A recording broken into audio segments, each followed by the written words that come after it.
रात के लगभग 11 बज चुके थे।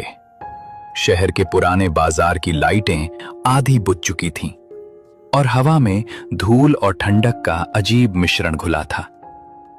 इसी बाजार के कोने पर बना था पुराना रिक्शा स्टैंड, जहां रात को सिर्फ कुछ ही रिक्शा वाले नजर आते थे। आरव एक निजी बैंक में काम करने वाला युवक।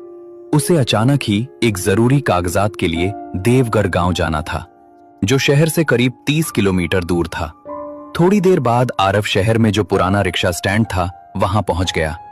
पास ही में जो चाय की टपरी थी, वहां कुछ रिक्शा चालक बैठ के चाय पी रहे थे। तभी आरव ने उन रिक्शा चालकों से कहा, भैया कोई मुझे देवगढ़ छोड़ देगा क्या? मुझे जल्दी से जल्दी देवगढ़ गांव पहुंचना है, तो क्या आप लोगों में से कोई मुझे रिक्शा से देवगढ़ गांव छोड़ देगा? तभी एक रिक्शा चालक आरव से कहता है, क्या बोल रहे हो बेटा? देवगढ़? तुम क्या पागल हो गए हो क्या?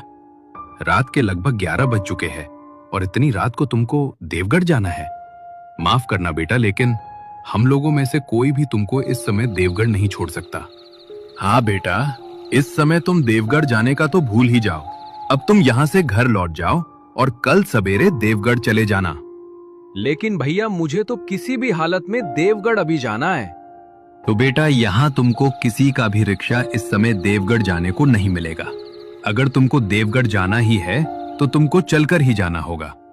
हम लोगों में से तुमको देवगढ़ तो कोई छोड़ने वाला नहीं है।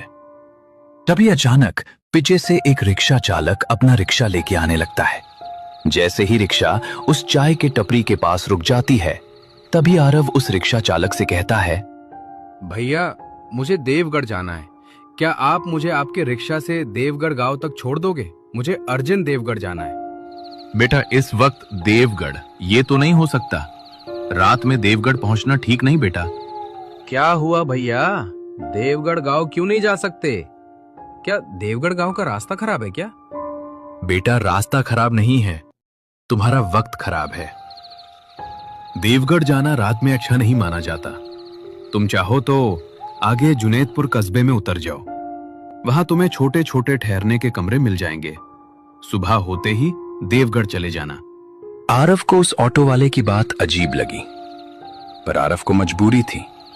उसे आज ही काम निपटाकर शहर वापस लौटना था। नहीं भैया, मुझे देवगढ़ तो आज ही पहुंचना है। आप पैसा थोड़ा ज्यादा लो, लेकिन मुझे देवगढ़ अभी पहुंचा दो। ठीक है बेटा, मैं तुमको देवगढ़ अभी पहुंचा देता हूं, लेकिन मेरी बात याद रखना, रात के कुछ रास्ते इंसानों के लिए नहीं होते। आरव उसकी बातों को अंधविश्वास समझ